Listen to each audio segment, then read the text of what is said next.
La maison de Roberto Monteiro était si imposante qu'elle ressemblait à une forteresse coupée du monde.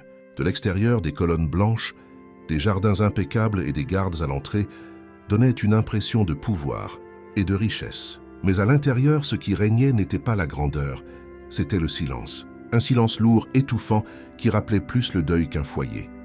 C'est là qu'il vivait avec sa fille Isabelle, âgée de seulement 8 ans, diagnostiquée aveugle de naissance. Veuve depuis la naissance de la petite fille, Roberto portait sur ses épaules une culpabilité invisible. Il pensait qu'il avait, d'une certaine manière, failli à sa fille et à sa femme, parti bien trop tôt. Le puissant homme d'affaires, qui menait des réunions valant des millions, se transformait en un homme fatigué et vulnérable chez lui. Ce qui le faisait le plus souffrir, c'était l'expression d'Isabelle, ses yeux toujours fixes, perdus dans le vide, serrant contre elle le même ours en peluche usé. Leur routine était mécanique. Des médecins entraient et sortaient. Des thérapeutes étaient engagés puis renvoyés. Des gouttes pour les yeux étaient appliquées tous les jours. Rien ne semblait changer.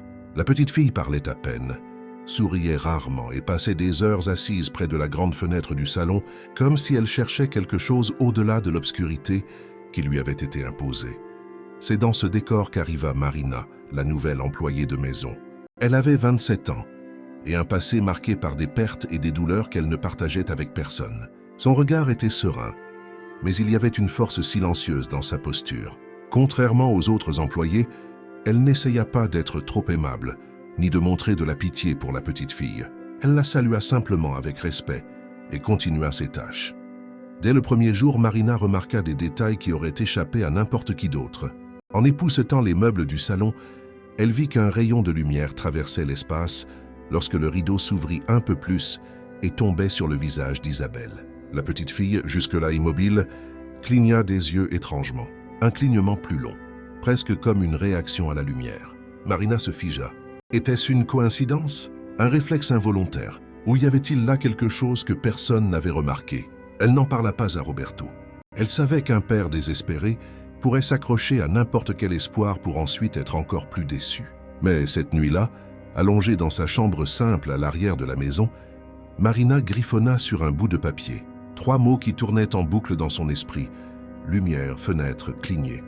De l'autre côté de la demeure, Roberto regardait sa fille s'endormir. Le silence continuait de régner, mais il y avait quelque chose de différent dans l'air, presque imperceptible, comme si une petite fissure était apparue dans les murs invisibles de cette vie prisonnière.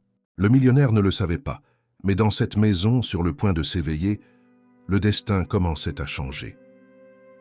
Le lendemain matin, Marina se leva tôt, avant même que les autres employés ne soient debout.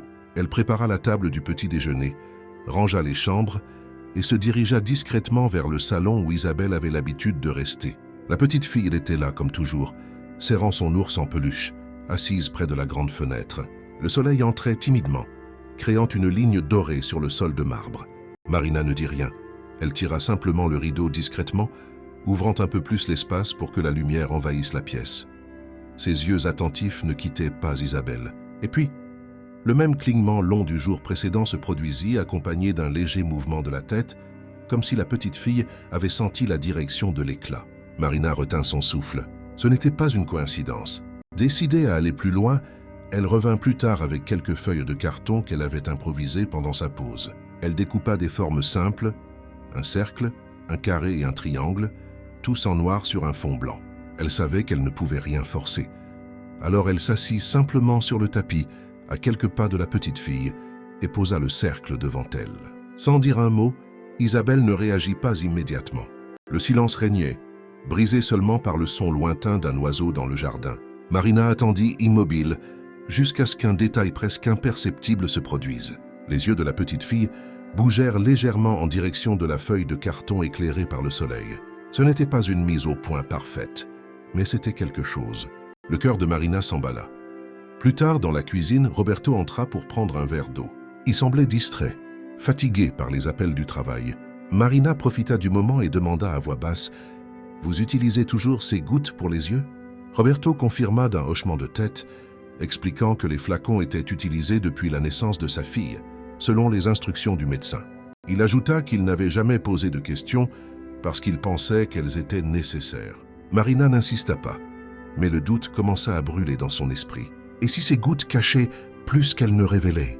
Le soir, avant de se coucher, elle reprit le papier où elle avait écrit ses premières notes et y ajouta de nouveaux mots. Forme, réaction, doute. Pendant ce temps, Roberto, seul dans son bureau, regardait un vieux portrait de sa femme décédée.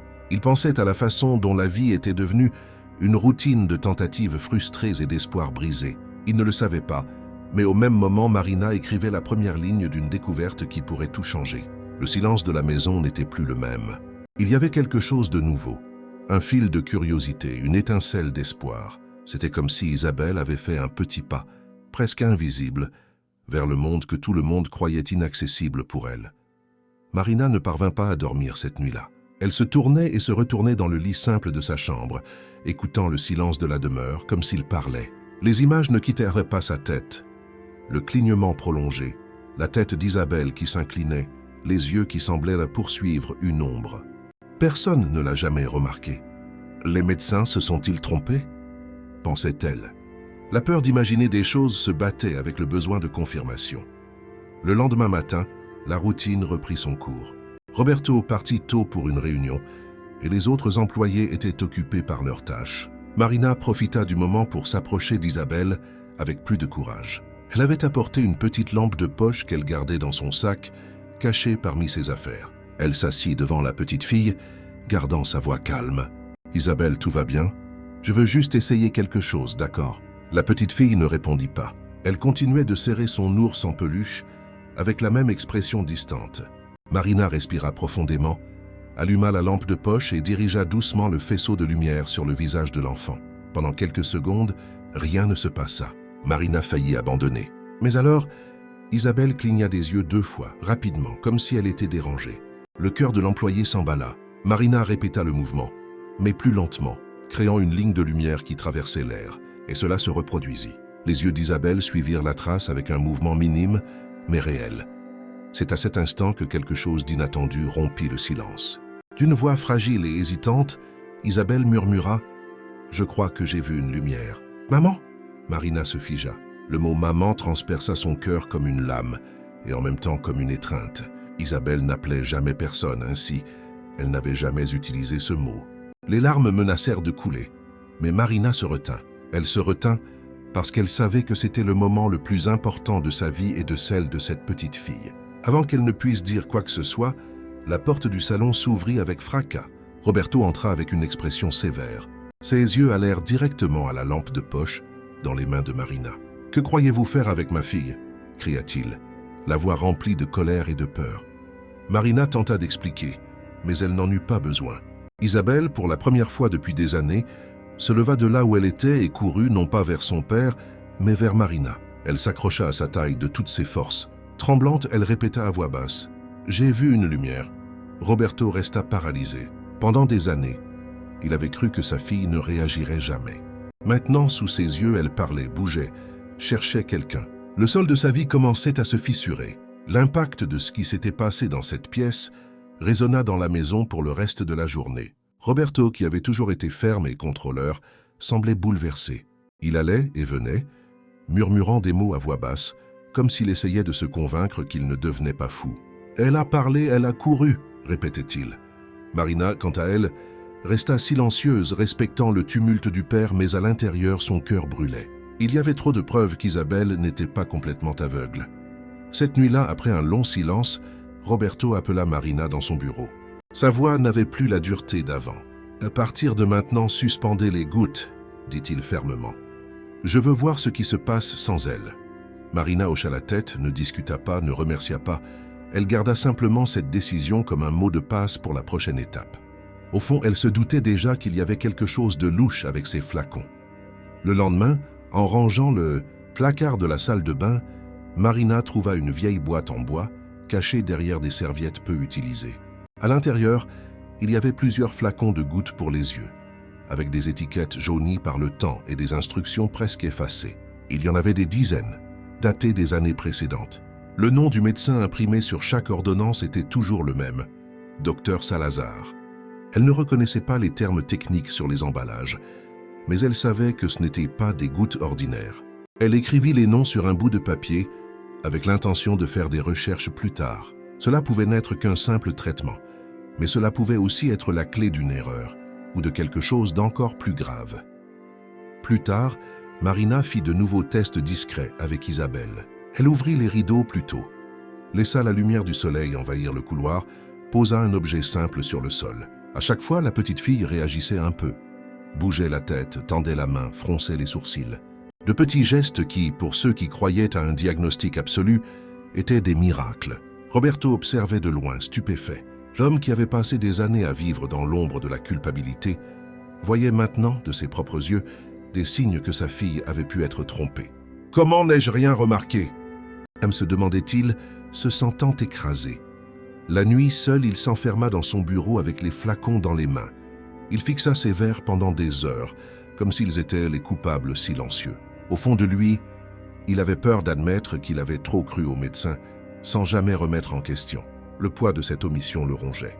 Pendant ce temps, Marina, dans sa chambre à l'arrière, notait soigneusement chaque réaction de la petite fille dans un carnet. Ce n'était pas seulement de la curiosité, c'était une promesse silencieuse de découvrir la vérité coûte que coûte. Et à chaque page écrite, la maison, autrefois étouffée par le silence, commençait à montrer des signes de vie.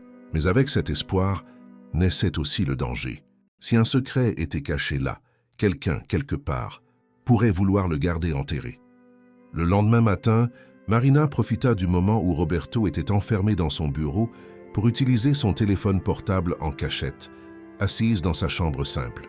Elle tapa les noms des composés qu'elle avait copiés des flacons de gouttes pour les yeux dans le navigateur. Son cœur battait la chamade, comme si elle commettait un crime rien qu'en cherchant des informations. À chaque résultat qui apparaissait, son inquiétude augmentait. Ce qu'elle trouva n'était pas un simple médicament pour lubrifier les yeux ou soulager les allergies, comme elle l'avait imaginé. C'étaient des substances utilisées pour réduire la pression intraoculaire, normalement appliquée dans des cas spécifiques et graves. Mais il y avait plus.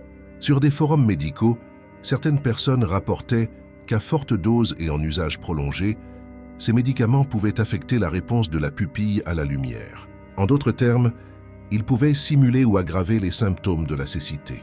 Marina laissa tomber le téléphone sur le lit pendant une seconde, respirant profondément.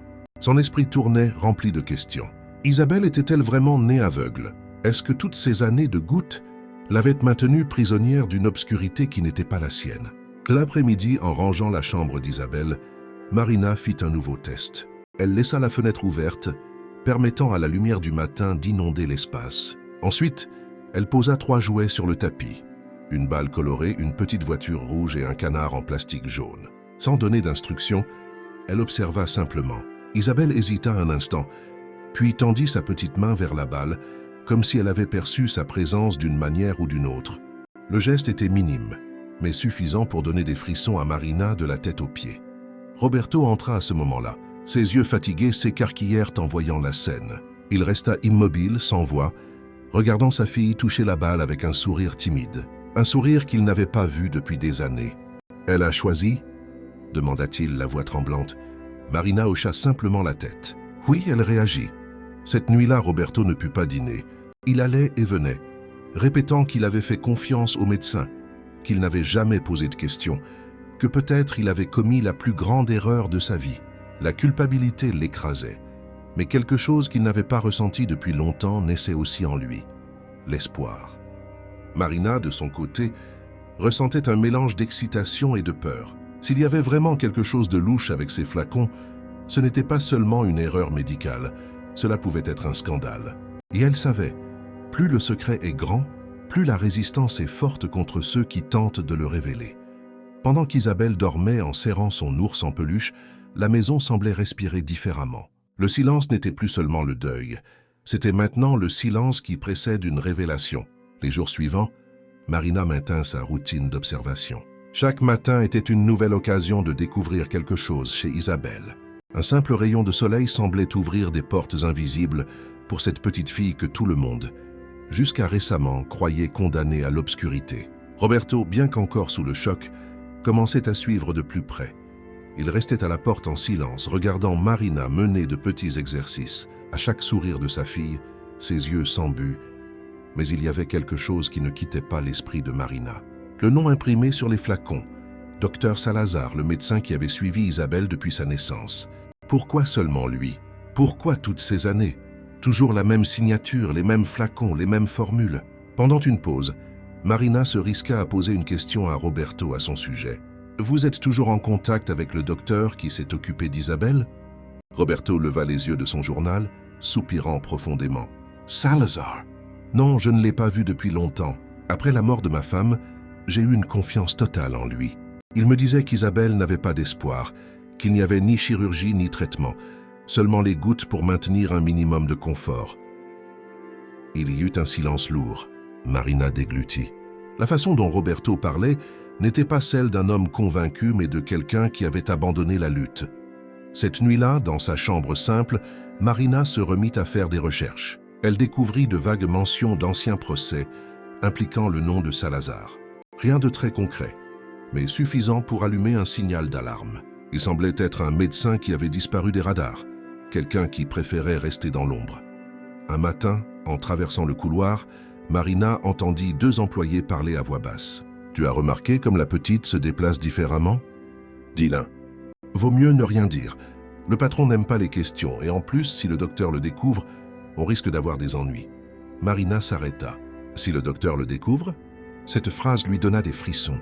Comment quelqu'un qui ne fréquentait plus la maison pouvait-il encore être craint à l'intérieur? Ce jour-là, Marina resta encore plus proche d'Isabelle. En la quittant pour la nuit, la petite fille posa soudain sa tête sur ses genoux pendant quelques secondes. C'était un geste simple, mais pour Marina, ce fut comme une confirmation silencieuse. Il y avait une confiance entre elles, et avec cette confiance venait aussi la responsabilité de la protéger. Roberto, de l'autre côté de la maison, regardait les flacons sur la table de son bureau, comme s'ils étaient les preuves d'un crime non déclaré. Au fond de lui, quelque chose commençait à changer. Pour la première fois, il se demandait s'il avait été trompé tout ce temps. Et pendant que l'horloge marquait minuit, le nom du docteur Salazar résonnait dans l'esprit des deux, comme une ombre sur le point de refaire surface. Marina ne pouvait plus regarder les flacons de gouttes sans ressentir une oppression dans la poitrine. Plus elle y pensait, plus sa conviction grandissait. Il y avait quelque chose de louche, mais elle avait besoin de preuves, de quelque chose de concret, car l'espoir seul ne suffirait pas à soutenir cette lutte. Un après-midi, en rangeant la salle de bain de l'aile principale, elle remarqua une étagère plus profonde, cachée derrière de vieilles serviettes. En tirant l'une d'elles, elle trouva une petite boîte en bois semblable à celle qu'elle avait déjà vue. À l'intérieur, des dizaines de flacons vides datés des années passées, tous signés par le même médecin, le docteur Salazar. Les dates allaient des premiers mois de la vie d'Isabelle à quelques mois auparavant. C'était comme un historique silencieux d'un traitement sans fin. Marina s'agenouilla sur le sol froid, tenant ses verres comme s'ils étaient l'épreuve d'un crime. Tant d'années volées, pensa-t-elle. Elle glissa un des flacons dans la poche de son tablier. Elle ne pouvait pas laisser cela de côté. Cette nuit-là, quand tout le monde dormait, elle alluma discrètement la faible lumière de sa chambre et fit de nouvelles recherches sur son téléphone. Elle découvrit des articles médicaux qui parlaient du composé utilisé dans les gouttes. Certains témoignages mentionnaient que dans des cas extrêmes, une utilisation prolongée pouvait réduire la sensibilité à la lumière et même induire des symptômes de cécité fonctionnelle. Marina porta sa main à sa bouche effrayée. Et si Isabelle n'avait jamais été totalement aveugle?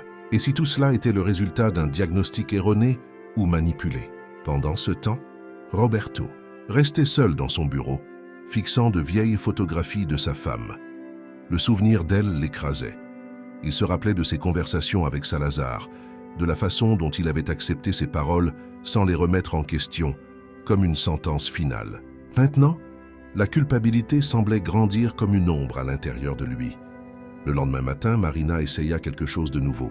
Elle s'assit avec Isabelle sur le sol du salon, posa 3 grandes cartes avec des formes simples et attendit. La petite fille, hésitante, passa sa main dans l'espace. Mais ses yeux bougèrent subtilement vers le triangle éclairé par le soleil qui entrait par le rideau. « Tu vois quelque chose, Isa ?» murmura Marina. La réponse vint dans un souffle. « Il y a un éclat. » Ce fut suffisant pour donner des frissons à Marina. Ce n'était plus une coïncidence, ce n'était pas son imagination, c'était un fait. Cette nuit-là, elle écrivit dans le carnet où elle notait tout. Jour 12. Isabelle a réagi au triangle. a dit qu'elle voyait un éclat. Les flacons indiquent un usage continu depuis des années. Quelque chose est caché. En lisant ces notes que Marina avait finalement décidé de lui montrer, Roberto sentit son cœur se fendre. Pour la première fois, il faisait face à la possibilité que non seulement le destin avait été cruel, mais que quelqu'un, un médecin en qui il avait eu confiance, avait pu voler les yeux de sa fille. À l'extérieur, la maison restait entourée de murs hauts et de grilles en fer. Mais la vraie prison était à l'intérieur, dans les gouttes qui tombaient tous les jours, dans les yeux d'un enfant qui n'avait peut-être jamais été aveugle, comme tout le monde l'avait cru. Marina savait qu'elle ne pourrait pas garder cela seule pendant longtemps. Chaque jour qui passait, chaque petite réaction d'Isabelle à la lumière renforçait sa conviction qu'il y avait quelque chose de louche avec le traitement prescrit par Salazar. Mais comment le prouver? Comment affronter un médecin réputé qui, pendant des années, avait été traité comme une autorité? Un soir, après que tout le monde se fut couché, Marina prit son téléphone portable et fit défiler sa liste de contacts. Ses doigts s'arrêtèrent sur un nom qu'elle n'avait pas vu depuis longtemps, Luciana, une collègue de l'époque où elle travaillait dans une clinique comme aide-soignante. Luciana était maintenant en fin de résidence en ophtalmologie. S'il y avait quelqu'un qui pouvait l'aider à comprendre ces flacons mystérieux, c'était elle. Elle lui envoya un message court, mais rempli d'urgence. « J'ai besoin de te parler. C'est important. Ça concerne un enfant. » La réponse arriva peu de temps après. Elles convinrent de se retrouver discrètement dans un café de la ville voisine. Marina inventerait une excuse pour sortir pendant que Roberto serait en réunion. Le matin du rendez-vous, Marina cacha un des flacons dans la poche de son sac. Son cœur battait la chamade alors qu'elle traversait les grilles de la maison, disant aux gardes qu'elle devait faire des courses pour le ménage. La voiture du chauffeur la déposa au centre-ville, mais de là, elle continua seule jusqu'au point de rendez-vous. Luciana la reçut avec une étreinte surprise. « Ça fait des années, » dit-elle en souriant, « mais ton message semblait désespéré. Qu'est-ce qui s'est passé ?» Marina sortit le flacon de sa poche et le posa sur la table. « J'ai besoin que tu me dises ce qu'il y a exactement là-dedans. »« C'est sérieux, Lu.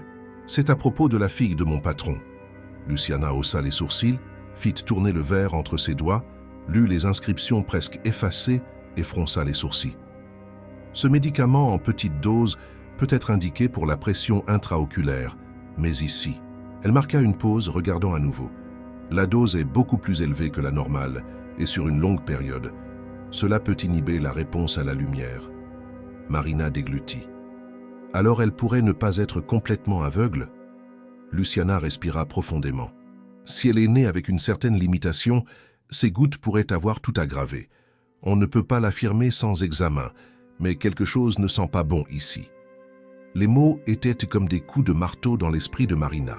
Soudain, son intuition n'était plus seulement une suspicion, elle avait un fondement. De retour à la maison, en marchant par la lourde grille, Marina sentait le poids d'un secret qui commençait à devenir dangereux. Roberto ne savait pas encore qu'elle était sortie, ni que le flacon avait été analysé. Et quelque part, le nom de Salazar restait une ombre. Pendant qu'Isabelle dormait en serrant son ours en peluche cette nuit-là, Marina réalisa qu'il y avait maintenant un choix inévitable. Soit elle révélait tout à Roberto et faisait face aux conséquences, soit elle continuait l'enquête seule, au risque d'être découverte. Roberto avait passé la journée à marcher de long en large, à revoir des contrats, à répondre à des appels, mais son esprit restait bloqué sur l'image de sa fille, souriant en touchant la balle colorée. Cela le tourmentait et, en même temps, ravivait un espoir qu'il avait enterré depuis des années. Lorsque Marina entra dans son bureau cette nuit-là, il comprit immédiatement qu'elle cachait quelque chose. « J'ai besoin de vous parler, » dit-elle fermement, « mais je vous demande de m'écouter jusqu'au bout. » Roberto posa ses bras sur le bureau. Ses yeux étaient fatigués mais attentifs. Marina sortit le flacon de son sac et le posa devant lui. L'homme d'affaires fixa le verre comme s'il s'agissait d'un souvenir maudit. « J'ai emmené ce flacon à une amie, une médecin en formation.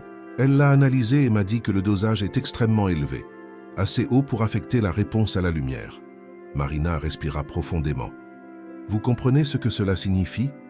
Roberto resta silencieux, mais la crispation de sa mâchoire trahissait la fureur qui montait en lui. « Vous êtes en train de dire que ma fille pourrait voir ?» demanda-t-il, la voix presque brisée. « Peut-être pas parfaitement, mais oui. Je ne peux pas l'affirmer sans examen, Mais quelque chose a été très mal fait pendant toutes ces années. Marina baissa la voix. Le nom qui est sur tous les flacons est toujours le même, Dr Salazar. Le nom tomba dans la pièce comme une bombe. Roberto se leva brusquement, renversant sa chaise. Il marcha jusqu'à la fenêtre en respirant fort. Ses poings se serrèrent. « Je lui ai fait confiance », murmura-t-il. « J'ai eu confiance en lui comme s'il était de la famille. Il m'a dit qu'il n'y avait pas d'espoir, qu'Isabelle ne verrait jamais rien, et j'ai accepté. » Marina s'approcha lentement. « Vous ne saviez pas. Vous avez fait ce que n'importe quel père désespéré aurait fait. Mais maintenant, la réalité est devant nous. Il n'est pas trop tard. » Roberto se retourna, les yeux embués pour la première fois depuis des années. « Si c'est vrai, il a volé des années de la vie de ma fille, des années qui ne reviendront jamais. » Le silence qui suivit fut seulement rompu par sa respiration lourde. Finalement, Roberto passa sa main dans ses cheveux. « Désolé. »« Nous avons besoin de preuves, Marina, pas seulement de soupçons. Je veux la vérité, coûte que coûte. » Elle hocha la tête, sentant le poids de cette responsabilité se poser sur ses épaules. Pour la première fois, elle n'était pas seule. Maintenant, il y avait un père millionnaire, dévasté, mais prêt à tout affronter. Dans sa chambre, Isabelle dormait paisiblement, sans se douter qu'à cet instant précis, une guerre silencieuse était déclarée contre l'homme qui l'avait condamnée à l'obscurité depuis le berceau. Après cette nuit-là, Roberto ne fut plus le même. Le poids de la découverte semblait avoir arraché de lui l'armure de l'homme d'affaires froid et calculateur. Les jours suivants, il passa des heures à fouiller dans de vieux dossiers, des chemises oubliées dans des tiroirs fermés, des rapports de consultation d'Isabelle. Marina l'aidait autant qu'elle le pouvait, organisant des papiers, triant des examens, notant des dates. Chaque document portait toujours le même nom, répété comme une sentence. Dr Salazar. Une nuit, Roberto tapa le nom du médecin sur des moteurs de recherche. Ce qu'il trouva le laissa encore plus inquiet. Il y avait de vagues mentions sur d'anciens forums, des rumeurs d'erreurs de diagnostic, des histoires de famille qui n'avaient jamais eu de réponse. Aucun article officiel, rien de concret, seulement des traces effacées. C'était comme si quelqu'un s'était donné du mal pour cacher le passé de cet homme. « Ce n'est pas une coïncidence », dit Roberto, montrant l'écran de l'ordinateur à Marina. « Il a disparu. Personne ne sait où il est. Personne n'en parle directement. » Marina respira profondément. Les gens comme ça ne disparaissent pas sans raison. Quand il y a trop de silence, c'est qu'il y a quelque chose de gros derrière. Le lendemain, elle décida elle-même d'enquêter discrètement. Elle appela Luciana, son amie médecin, et lui demanda de sonder des collègues dans le milieu. La réponse fut rapide. Certains professionnels se souvenaient de Salazar, mais tous réagissaient avec prudence, comme s'ils ne voulaient pas en parler. L'un d'eux alla jusqu'à dire à voix basse qu'il y avait des rumeurs d'expériences non autorisées dans le passé. Pendant ce temps, à la maison, Isabelle montrait de plus en plus de petites réactions à la lumière. Elle s'arrêtait devant la fenêtre, tournait la tête quand Marina allumait la lampe. Elle souriait même en voyant des reflets sur le sol de marbre. Pour Roberto, chaque geste était comme un coup de poignard en plein cœur de joie et de douleur. Joie de réaliser que sa fille pouvait se réveiller dans un monde nouveau, douleur d'avoir cru pendant tant d'années qu'il n'y avait pas d'alternative. La nuit, il s'enfermait dans son bureau, plongé dans ses souvenirs. Il se rappelait de sa femme qui avait eu tant confiance en Salazar. Il avait l'impression de trahir sa mémoire, comme si admettre la farce revenait aussi à admettre qu'il avait laissé tout lui échapper. Marina, de son côté, ressentait une détermination croissante. Elle n'était plus seulement une employée. Elle était la seule qui regardait vraiment Isabelle comme quelqu'un au-delà d'un diagnostic. En silence, elle se promit qu'elle ne se reposerait pas avant d'avoir exposé toute la vérité. Et ainsi, les deux commencèrent à unir leurs forces. Roberto utilisa ses contacts discrètement, demandant des informations à des collègues de confiance. Marina continuait de noter chaque réaction d'Isabelle dans son carnet comme un journal de découverte. Ils savaient tous les deux qu'ils ne faisaient qu'effleurer la surface de quelque chose de beaucoup plus grand. Au fond, une certitude les unissait. Si Salazar avait caché quelque chose à propos d'Isabelle, elle n'était probablement pas le seul enfant concerné. L'enquête ne se limitait plus aux murs de la maison. Roberto, bien qu'épuisé, utilisait ses relations discrètement. Il appelait d'anciens collègues d'affaires qui avaient des contacts avec des hôpitaux privés. Il posait des questions de manière indirecte. Il cherchait toute mention du nom de Salazar. La plupart disaient « ne pas savoir ». D'autres changeaient de sujet. Le silence autour du médecin ne faisait qu'augmenter la méfiance. Ce fut Marina qui fit le premier pas concret. Lors d'une de ses conversations avec Luciana, elle reçut une information qui lui donna des frissons. Une autre famille dans une ville voisine avait aussi remis en question le traitement de Salazar. Leur fils, un garçon de 8 ans, présentait des symptômes étranges après des années d'utilisation des mêmes gouttes. La même semaine, Marina et Roberto se rendirent discrètement chez cette famille. C'était un quartier simple, loin du luxe étouffant de la maison. Ils furent accueillis par une femme au regard fatigué, mais ferme, nommée Teresa. Son mari, Mauro, les rejoignit peu après.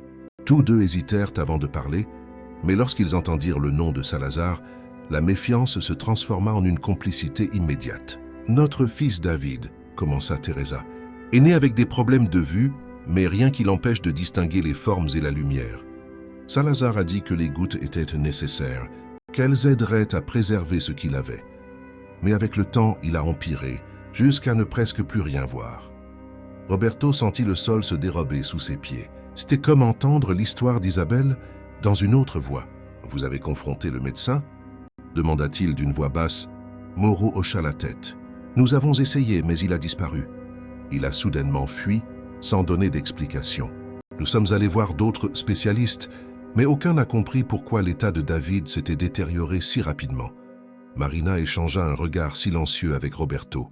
Maintenant, il savait. Ce n'était pas un cas isolé. En quittant la maison de Teresa et Mauro, le silence dans la voiture était pesant. Roberto tenait fermement le volant, mais son expression était celle d'une fureur contenue. « Il n'a pas seulement détruit la vie de ma fille, » dit-il en serrant les dents. « Il a fait ça à d'autres enfants. » « Combien d'autres ?»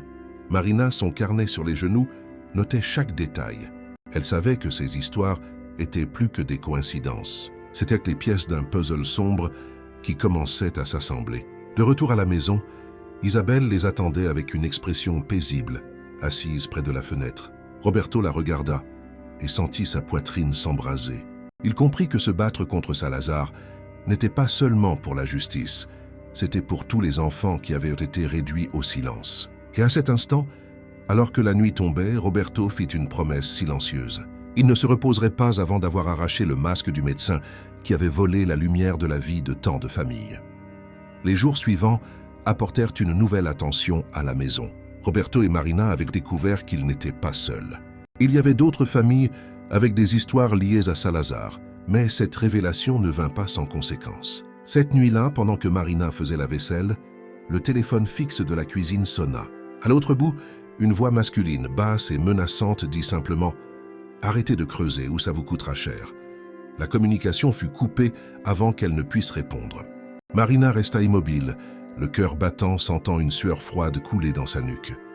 Quelques heures plus tard, Roberto reçut un email anonyme. L'objet disait simplement « Protégez votre fille ».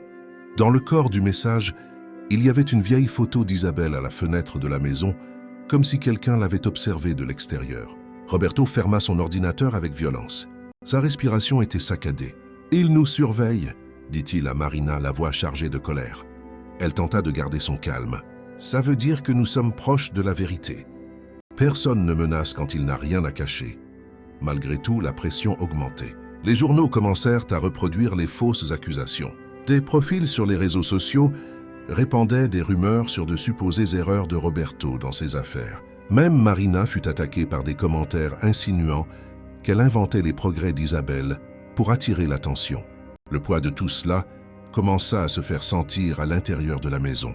Les employés, autrefois silencieux et loyaux, se mirent à chuchoter entre eux. Certains demandèrent à partir, craignant que la famille ne soit impliquée dans quelque chose de plus grand qu'ils ne pouvaient l'imaginer. Et au milieu de la tempête, Isabelle continuait de faire de petits progrès. Maintenant, elle réussissait à distinguer le jaune du bleu sur des cartes colorées que Marina utilisait pour ses exercices. Son sourire, lorsqu'elle réussissait, était une lumière au milieu de l'obscurité de ses menaces. Mais chaque progrès de sa part ne faisait que renforcer le poids de la conspiration. Si la petite fille réagissait, cela signifiait que quelqu'un avait en effet maintenu sa vue limitée pendant des années. Et cette vérité était trop dangereuse pour rester cachée. Cette nuit-là, Roberto s'enferma dans son bureau. La fureur affichée sur son visage ne laissait aucun doute. « Ils pensent qu'ils peuvent m'intimider. » Il frappa sur le bureau, faisant voler les papiers. « Mais ils ne feront pas taire ma fille à nouveau. » Marina s'approcha et posa sa main sur son épaule. « Nous devons être prudents. C'est plus grand que nous ne l'imaginons. Ce n'est pas seulement Salazar. S'il a fait ça, il ne l'a pas fait seul. » Roberto la regarda pendant quelques secondes, respirant profondément puis hocha la tête. Pour la première fois, il réalisa que Marina n'était pas seulement une employée. Elle était son alliée la plus proche, la seule capable d'affronter cela à ses côtés. Dans le silence lourd de la maison, une décision commençait à se former. Ils n'allaient pas seulement enquêter, ils allaient exposer toute la vérité, même si cela signifiait mettre leur propre vie en danger. Après les menaces, Roberto et Marina savaient qu'ils ne pouvaient plus se fier uniquement à leur intuition. Ils avaient besoin de preuves formelles, quelque chose qu'aucun journal, juge ou médecin ne pourrait ignorer. Les flacons de gouttes étaient la clé. Marina en gardait quelques-uns cachés dans sa chambre, enveloppés dans un tissu, comme s'il s'agissait de reliques dangereuses. Un matin nuageux, elle en donna un à Roberto. « Nous devons le faire analyser dans un laboratoire indépendant. S'il découvre la formule exacte, nous aurons une preuve concrète. » Roberto fut d'accord immédiatement. En utilisant son influence, il parvint à organiser une rencontre avec un vieil ami, un chimiste respecté dans un institut de la capitale. C'était un homme discret, de confiance, mais même cette étape semblait trop risquée. Le jour convenu, Marina insista pour l'accompagner. Roberto ne discuta pas. Ils partirent tôt, emportant le flacon caché dans une mallette en cuir. Le chauffeur suivait la route silencieuse, tandis que Roberto observait constamment le rétroviseur. Il y avait quelque chose d'étrange. Une voiture noire semblait les suivre depuis la sortie de la ville. « Tu vois ça ?» murmura-t-il à Marina sans quitter le miroir des yeux. Elle se retourna discrètement. Le véhicule gardait ses distances, mais ne disparaissait jamais. Son cœur s'accéléra. « Ils savent que nous sommes en train de chercher la vérité », dit-elle presque sans voix. Roberto ordonna au chauffeur de prendre une route secondaire, un chemin de terre bordé d'arbres. La voiture noire hésita pendant quelques secondes, mais les suivit. Le silence à l'intérieur de la limousine devint étouffant. Finalement, en arrivant à une station-service, Roberto demanda au chauffeur d'y entrer subitement. La voiture noire continua tout droit, accélérant. Ce ne fut qu'un instant, mais suffisant pour confirmer ce qu'ils savaient déjà. Ils étaient poursuivis.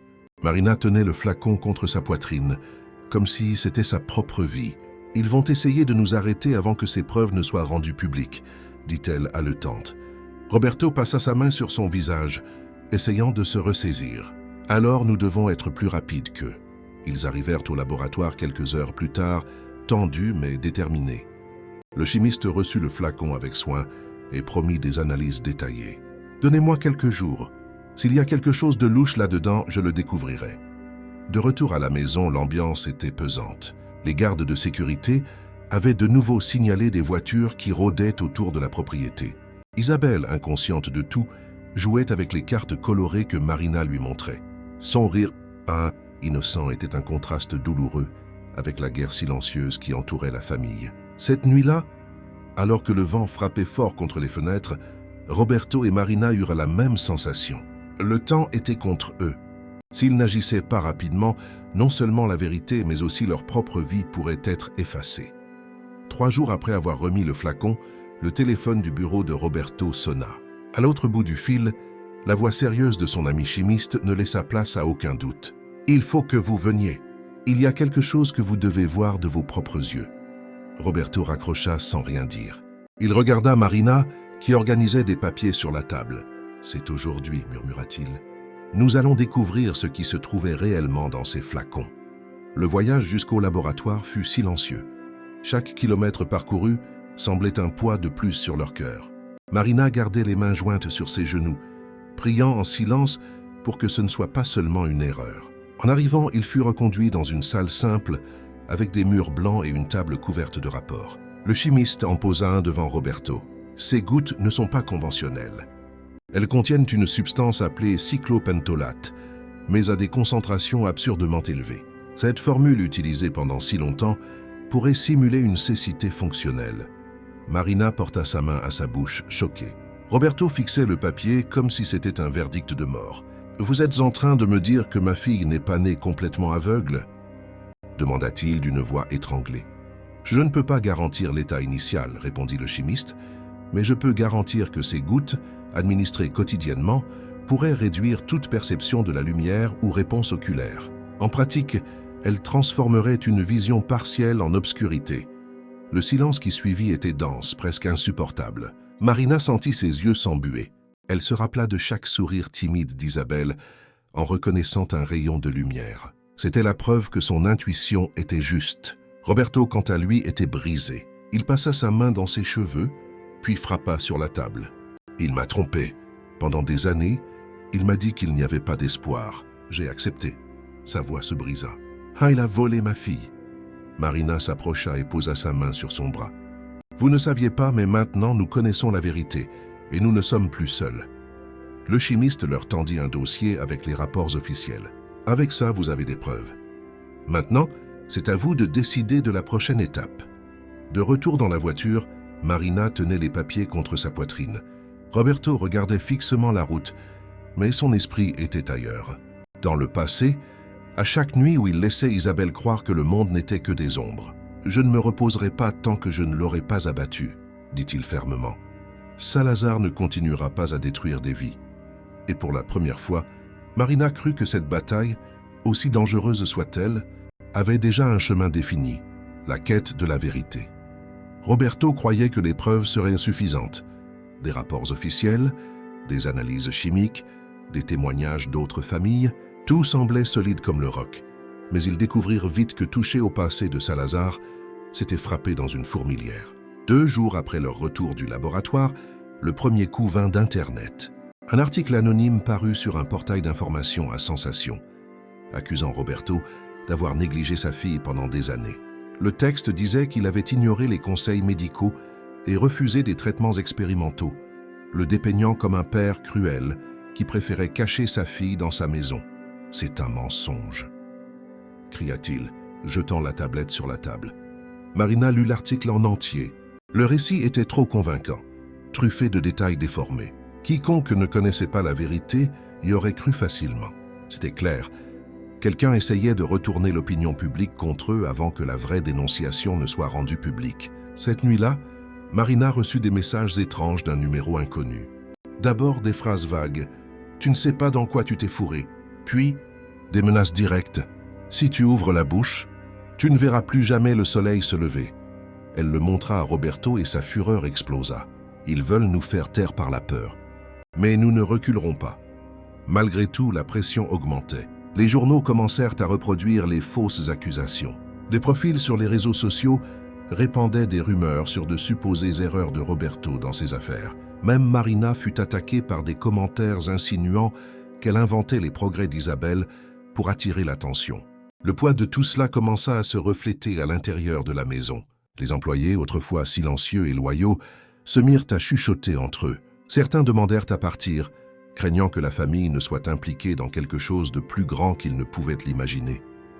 Et au milieu de la tempête, Isabelle continuait de progresser. Maintenant, elle reconnaissait des couleurs simples, disait fermement « ça c'est jaune, ça c'est bleu ». Marina souriait à chaque victoire, mais à l'intérieur, elle portait une peur croissante. S'ils échouaient, si la campagne de diffamation était plus forte que les preuves, tous les efforts seraient inutiles. Un soir, en rangeant les rapports dans un tiroir fermé à clé, Marina regarda par la fenêtre et vit une voiture garée de l'autre côté de la rue. Les phares éteints, mais la silhouette de quelqu'un au volant était visible. Elle sentit son cœur s'accélérer, courut jusqu'à Roberto. « Ils sont là-bas. Ils nous observent. » Il se leva immédiatement, mais quand il arriva à la fenêtre, la voiture était déjà partie. Le silence qui resta était encore plus menaçant. Le message était clair. Peu importe où ils se trouvaient, ils étaient surveillés. Roberto respira profondément, les yeux pleins de détermination. « Ils veulent la guerre? Alors ils auront la guerre. » Roberto était épuisé mais pas vaincu. Après les menaces, les diffamations et les regards sombres autour de la maison, il décida qu'il ne pouvait plus attendre. Il était temps de tout rendre officiel. Marina fut d'accord. L'affaire ne pouvait pas rester limitée à des chuchotements de couloirs et à des rapports gardés dans des tiroirs. Il devait exposer Salazar et remettre les preuves aux autorités compétentes. Le lendemain matin, ils se rendirent discrètement au parquet de la capitale. Ils emportèrent avec eux un gros dossier, rempli de rapports, de dossiers médicaux, de copies d'ordonnances et du rapport chimique qui confirmait la formule irrégulière des gouttes. Chaque pas vers le bâtiment était lourd, comme si le sol essayait de les ramener au silence. Ils furent reçus par un jeune procureur au regard sérieux qui les écouta attentivement. Marina parla la première, racontant ses observations sur Isabelle, ses réactions à la lumière, les expériences simples qui avaient révélé quelque chose de caché. Puis, Roberto décrivit les années de confiance aveugle en Salazar, les diagnostics sans remise en question, le choc de découvrir la vérité. Le procureur prit des notes méticuleuses et à la fin, il dit fermement « Ce que vous avez apporté ici est grave. Nous allons ouvrir une enquête, mais sachez que ce ne sera pas facile. Il y a de grands intérêts en jeu. » Roberto et Marina échangèrent un regard silencieux. Ils s'y attendaient. Les jours suivants, ils commencèrent à sentir que le poids de la plainte se répandait. Certains des contacts de Roberto commencèrent à l'éviter. Des réunions furent annulées sans explication. Des partenaires commerciaux qui l'accueillaient à bras ouverts répondaient maintenant avec une froideur évidente. L'influence de Salazar ou de ceux qui le protégeaient résonnait encore dans les couloirs du pouvoir. À la maison, la tension montait. 2 employés démissionnèrent soudainement, invoquant des raisons personnelles. L'un d'eux, avant de partir, chuchota à Marina « Faites attention. Vous n'avez aucune idée du nombre de personnes que ce médecin connaît. » Malgré la peur, Isabelle continuait d'être le phare au milieu de la tempête. Avec patience, Marina lui montrait des cartes colorées, des jouets et même des objets de la maison. La petite fille identifiait de plus en plus de couleurs, de plus en plus de détails. Un soir, elle pointa la robe jaune de Marina et dit en souriant « Elle est comme le soleil ». Roberto regarda la scène en silence, les yeux embués. C'était la preuve vivante qu'ils avaient raison, mais la victoire semblait lointaine. Quelques jours après avoir remis les documents au parquet, une nouvelle attaque fut lancée. Les journaux commencèrent à publier que Roberto était sous enquête pour fraude fiscale dans ses entreprises. La nouvelle se répandit rapidement, salissant sa réputation. Marina tenait le journal, les mains tremblantes. « Ils essaient de tout retourner contre nous. » Roberto respira profondément, serrant les poings. « Alors nous irons jusqu'au bout. S'ils veulent détruire mon image, qu'ils essaient, mais je ne m'arrêterai pas tant qu'Isabelle n'aura pas eu justice. » La plainte au parquet semblait une étincelle dans l'obscurité. Au début, Roberto et Marina craignaient que tout ne soit étouffé, mis de côté par des forces plus grandes.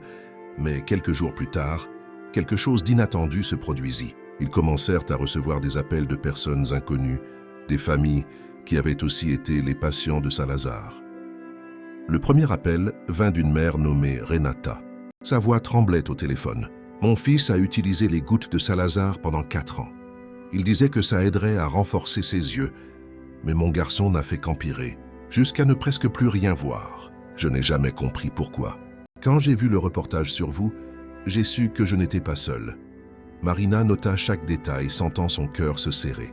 Ce n'était pas seulement Isabelle, pas seulement David, le fils de Teresa et Moreau. Il y en avait d'autres. En quelques jours, d'autres familles apparurent, des parents de différentes villes, chacun avec une histoire similaire, des diagnostics confus, des ordonnances répétées, des gouttes mystérieuses. Le schéma était clair, et chaque nouveau témoignage renforçait la conviction que Salazar avait fait bien plus qu'une erreur isolée. C'était un réseau de négligence, peut-être même de corruption. Roberto organisa tous les contacts dans des dossiers. Son bureau, autrefois dédié aux affaires millionnaires, ressemblait maintenant à un quartier général improvisé de justice. Des cartes, des documents, des rapports et des numéros de téléphone couvraient le bureau. Marina passait des heures à écouter les histoires des familles, les consolant, les conseillant, rassemblant des preuves. Pendant ce temps, la vie à la maison changeait. Les couloirs autrefois silencieux commencèrent à résonner de voix, de visites, de réunions discrètes, de personnes qui se taisaient auparavant et qui trouvaient maintenant le courage de parler. Il y avait une ambiance de peur, mais aussi d'unité. Isabelle, sans comprendre toute la gravité, observait avec curiosité le mouvement autour d'elle. À sa manière, elle sentait que quelque chose se passait. Un après-midi, en voyant Marina et Roberto parler avec une famille en pleurs dans le salon, elle s'approcha et dit à voix basse « Eux aussi ont des secrets tristes. » Marina s'agenouilla, lui tenant la main. « Oui, mais maintenant ils ne sont plus seuls. » Ces mots eurent un écho profond, car c'était exactement ça. Le silence était rompu, mais avec chaque nouvelle voix qui s'élevait, de nouvelles menaces apparaissaient. Un des parents rapporta avoir reçu une lettre anonyme chez lui, l'avertissant de se taire s'il aimait son fils. Un autre dit qu'il avait été suivi jusqu'à son travail. La peur était réelle. Malgré tout, Roberto sentait quelque chose de différent dans l'air. Pour la première fois depuis des années, il ne portait pas le fardeau seul. Maintenant, il y avait une chorale de familles unies, et une chorale était beaucoup plus difficile à faire taire qu'une voix isolée. Cette nuit-là, assis à côté de Marina dans le bureau, Roberto dit à voix basse, presque comme un serment, « Salazar a peut-être volé des années à ma fille, mais maintenant ce qu'il a construit avec des mensonges va s'effondrer. » Le jour se leva, étrange, lourd, comme si même le ciel pressentait que quelque chose allait se passer. Marina préparait le café lorsqu'elle entendit le son du téléphone portable qui vibrait sans cesse sur la table. C'étaient des notifications, des dizaines, des portails d'informations, des messages, des appels manqués. « Qu'est-ce qui se passe ?» demanda Roberto, prenant déjà l'appareil. Sur l'écran, en grosses lettres, le titre était « Des enfants utilisés dans des tests illégaux ». La plainte contre le docteur Salazar prend de l'ampleur. Le cœur de Roberto s'emballa. Il ouvrit l'article. Le texte contenait des extraits des analyses de laboratoire, des témoignages de famille, l'histoire d'Isabelle et même des déclarations de parents qui étaient restés silencieux pendant des années. La vérité était enfin rendue publique. La nouvelle se répandit comme un feu de brousse. Les journaux télévisés diffusaient des reportages. Les radios commentèrent l'affaire. Et sur les réseaux sociaux, le nom de Salazar était répété avec indignation. Des hashtags appelant à la justice commencèrent à se multiplier. À la maison, le téléphone ne s'arrêtait pas de sonner. Les journalistes en voulaient des interviews. Des familles cherchaient du soutien. Des avocats offraient leur aide. Marina, stupéfaite, essayait d'organiser le chaos pendant que Roberto restait silencieux devant la fenêtre, regardant le mouvement aux grilles de la propriété. « Ça commence », murmura-t-il, la voix chargée d'un mélange de soulagement et de peur. Mais l'exposition entraîna aussi des réactions dangereuses. Le même jour, un compte anonyme publia de faux documents, suggérant que Roberto avait payé des médecins pour falsifier des rapports. Un autre article insinuait que Marina avait inventé l'amélioration d'Isabelle pour gagner en notoriété. Les mensonges essayaient de se mêler à la vérité, créant la confusion. « Ils ne s'arrêteront pas », dit Marina, tenant les feuilles imprimées des fausses accusations. Mais maintenant, nous ne sommes plus seuls. En effet, la vague publique était en leur faveur. Des centaines de commentaires défendèrent les familles, partageant des histoires similaires. Des vidéos émouvantes circulaient, avec des témoignages de parents, montrant leurs enfants, certains encore avec des séquelles irréversibles. La société commençait à exiger des réponses. Pendant ce temps, Isabelle, inconsciente de l'ampleur de la bataille, faisait des pas de géant. Cet après-midi-là, tenant le crayon jaune, elle réussit à écrire son nom pour la première fois en lettres tordues. Isabelle. Marina pleura en voyant le papier, serrant la petite fille dans ses bras. Roberto, à côté, ne retint pas ses larmes. C'était comme si cette petite victoire était la confirmation de tout ce pourquoi il se battait pour prouver. La même nuit, une équipe de télévision obtint des images exclusives de la maison. Ils filmèrent de loin, capturant la silhouette de Roberto marchant dans le jardin à côté de sa fille et de Marina. La scène devint virale, dépeignant non seulement une dénonciation et un scandale, mais aussi l'espoir et la reconstruction. Roberto savait que la guerre était loin d'être terminée, mais en voyant Isabelle sourire en pointant la lune et en disant « Elle est blanche », il sentit que pour la première fois, il avait une vraie chance de gagner. Quelques mois après le premier article, le tribunal était bondé. Des familles, des journalistes, des avocats et des curieux s'entassèrent sur les bancs. Le nom de Salazar, autrefois respecté, était maintenant synonyme de fraude et de cruauté. Sur le banc des accusés, le médecin gardait les yeux baissés, essayant de se cacher de la fureur collective. Roberto et Marina étaient au présent, fermes, bien que le poids de ces mois ait marqué leur visage. À leur côté, Isabelle tenait son ours en peluche. Elle ne comprenait pas complètement la grandeur de ce qui se passait. Mais elle savait que tout cela avait à voir avec son histoire. Lorsque le procureur présenta les rapports officiels, les flacons saisis et les témoignages de familles de différentes villes, la salle fut plongée dans un silence absolu. Les preuves étaient incontestables. Il ne s'agissait pas d'une erreur médicale, mais d'un complot. Des années d'expériences illégales, financées par des intérêts obscurs. Salazar fut condamné. Prison, retrait définitif de sa licence médicale et amende de millions aux entreprises impliquées. Un verdict qui fit applaudir la foule debout. Marina sentit ses yeux s'embuer et serra la main d'Isabelle. Roberto, quant à lui, respira profondément, comme s'il se libérait d'un poids accumulé pendant des décennies. À l'extérieur du tribunal, Les journalistes s'agglutinaient, mais au lieu de Roberto, ce fut Marina qui parla. Sa voix calme mais ferme résonna dans les micros. La vérité ne rend pas le temps que nos enfants ont perdu, mais elle peut empêcher d'autres de souffrir la même chose. Nous nous sommes battus pour la justice et elle a gagné. Son discours fit le tour du pays. Marina fut surnommée la femme qui a vu au-delà de l'obscurité. Son courage devint un symbole de résistance et de compassion. À la maison, maintenant transformée en un foyer rempli de vie, Isabelle continuait de surprendre. Elle connaissait les couleurs, lisait des mots simples et aidait même à organiser ses propres affaires.